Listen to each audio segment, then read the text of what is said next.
Hello everyone and welcome to tonight's round of the Monday Night Truck Series brought to us by 131 Web Radio. It's coming to you tonight from Bristol, the last great Coliseum as they call it, and Ashley Lear taking a very well-deserved pole position and running away there from Jackson Callow.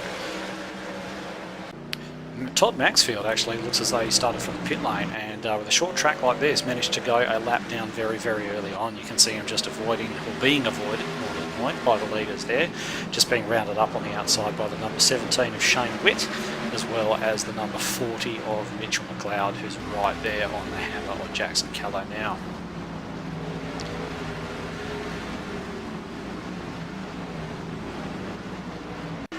Right there on him, as you can see, and goes for the lunge underneath. Jackson just lets him go and takes that nice late apex, getting back down underneath him. Unfortunately wasn't able to pull it up and hold that bottom line to hold McLeod at bay, and McLeod ended up completing that move. See Hayden Dodman and Todd Maxfield running fairly closely, as were Shane Witt and Terry Humphries. Matt Danson, our championship leader, just getting involved with him there. Already sporting a little bit of damage on the front, not quite sure how that came about, but he's just working his way up through those other drivers at the moment. Steve Hoppert just giving the little wall a nudge there, and Nicholas Walsh and James Robbie trying their best to take advantage of that little mistake, and they both managed to do so, just clearing him there. Purcell and Callow continued to battle on, and you also had Carolyn Upton there in the number 42, who you just saw, as James Robbie and Humphries continued to battle with one of the talking trucks there right behind him.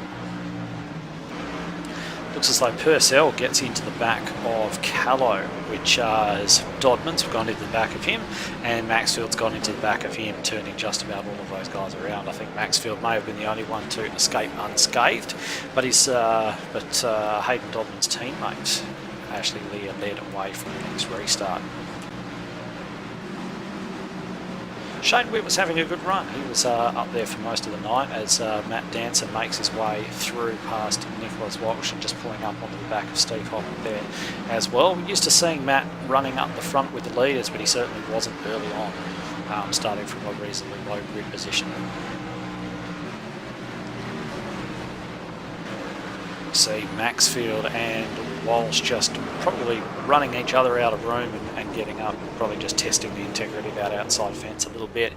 Of course, brought out the caution and the two Torque teammates up the front. We've got Ashley Lear and Mitchell McLeod leading the way.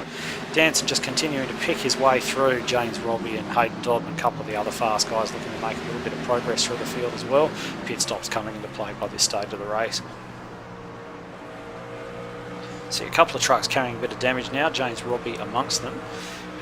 He ended up running up very close towards the front of the field for most of the night, so damage of course not being such an issue with the relatively low speeds, aero damage, that kind of thing. Probably not affecting these guys as much as it would at a place like Daytona or Talladega, for example. You can see the amount of damage just there, just as you can see the front of the bonnet sticking up on Nicholas Walsh's car, and wasn't doing him too much harm either. Dodman there just diving for the pits as Hoppert and Walsh continue their little stoush, going around the outside of him, staying on the track, do another couple of laps.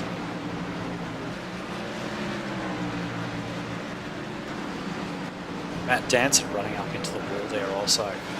Pretty rare to see a bang on the wall from him, so it actually shows how difficult it is to keep these trucks within the confines of such a tight circuit such as this. Tight circuit plus such a high speed brought about by the relatively high banking that you see here, just as Danson makes a move on Purnell.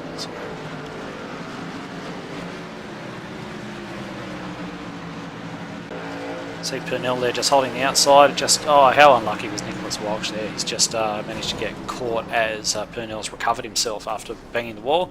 That's brought out another caution, and Danson, you can see, has resumed his traditional place up front, but he's got a mirror full of Ashley Lear at the moment, and they will continue that battle for the remainder of the race. Callow continuing to run well. Steve Hoppert just getting into that outside wall. Purnell doing a fairly good job to avoid him. Matt Matt Danson just continuing to lead away. Now he has got mirrors full of torque with both Mitch McLeod and Ashley Lear in up behind him.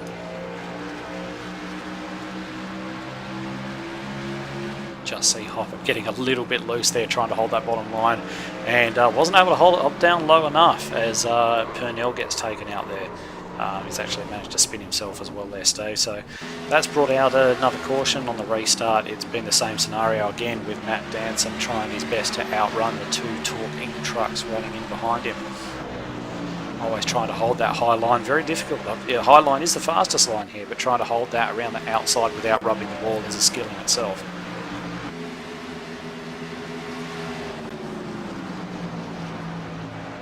Both these guys, James Robbie and Terry Humphreys, doing a good job. They ran towards the front of the field for most of the night, as did Jackson Callow. There's Hopper just getting into the outside wall, bouncing back onto the track, and single-handedly taking out the entire torque contention for this race. Hayden Dodman being taken out a little bit earlier on in a different incident. That allowed James Robbie, Michelle Callow and Terry Humphreys to make a charge towards the front, as those two talking trunks were eliminated as a result of that.